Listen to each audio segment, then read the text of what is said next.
তেজপুৰৰ নামদেউৰী গাঁৱত ভয়ংকৰ অগ্নিকাণ্ড। দেউৰী গাঁৱৰ ফণীন্দ্ৰ শৰ্মা নামৰ ব্যক্তিগৰাকীৰ ঘৰত কোনো নথকাৰ সময়ত এই অগ্নিকাণ্ড সংঘটিত হয়।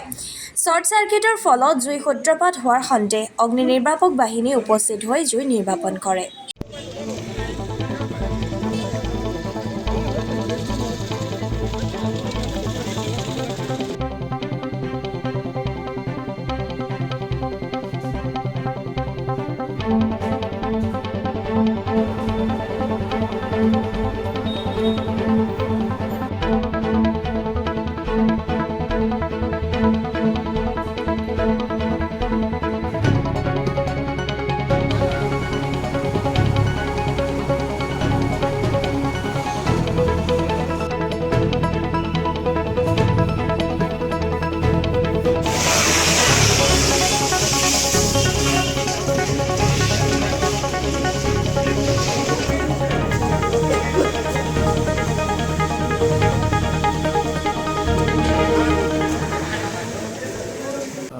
ঘৰটো আপোনাৰ আছিলে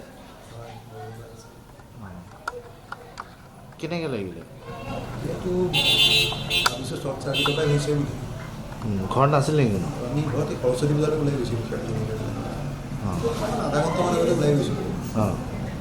তাৰপিছত কাম কৰি আছে পিছফালে মিস্ত্ৰী কেইজনমানে, তেওঁলোকে ফোন কৰিছে জুই জ্বলিছে। আহি পাইছোঁ আৰু আনিলে চিলিণ্ডাৰ টিলিণ্ডাৰ বাহিৰ কৰি কিমান ক্ষয়ক্ষতি হৈছে? ক্ষয়ক্ষতি কিমান হৈছে? এই কম্পিউটাৰ এতিয়ালৈকে কম্পিউটাৰ ট্ৰেইন বিল এইকেইটা জ্বলিছে আৰু কি জ্বলিছে চালেহে গম পাম। গিটাৰ চিটাৰ ছোৱালীজনী এইবিলাক বস্তুবোৰ জ্বলিছে হৈছিলে মানে আমি পিছফালে কাম কৰি আছোঁ। কাম কৰাৰ পিছত আমাৰ এই মাহজনৰ বেলেগ এটা মানুহ আহি গেটত টুকটুকাই আৱাজ দিছে। পিছত আমি গম পাইছোঁ। গম পোৱাৰ পিছত মাহজনক লগত কল কৰিছোঁ। কল কৰাৰ পিছত আমি কৈছোঁ, ৰাইজে কৈ আছে বা তালাটো ভাঙি দিওঁ, ভাঙি পেলাই ভিতৰত সোমাওঁ। পিছত মাহজনে মানা কৰিছে, কয় আমি আহি আছোঁ, এই মাত্ৰ পাই যাম আহি। পিছত আমি কৈছোঁ না, মাহজনে মানা কৰিছে, তলা ভাঙিব নালাগে। পিছত মাহজনো আহিছে, পানীৰ গাড়ী আহিছে, পুলিচো আহিছে, গোটেই ৰাইজ আহি জুইটো কেনেকৈ জ্বলিছে এইটো ক'ব নোৱাৰোঁ।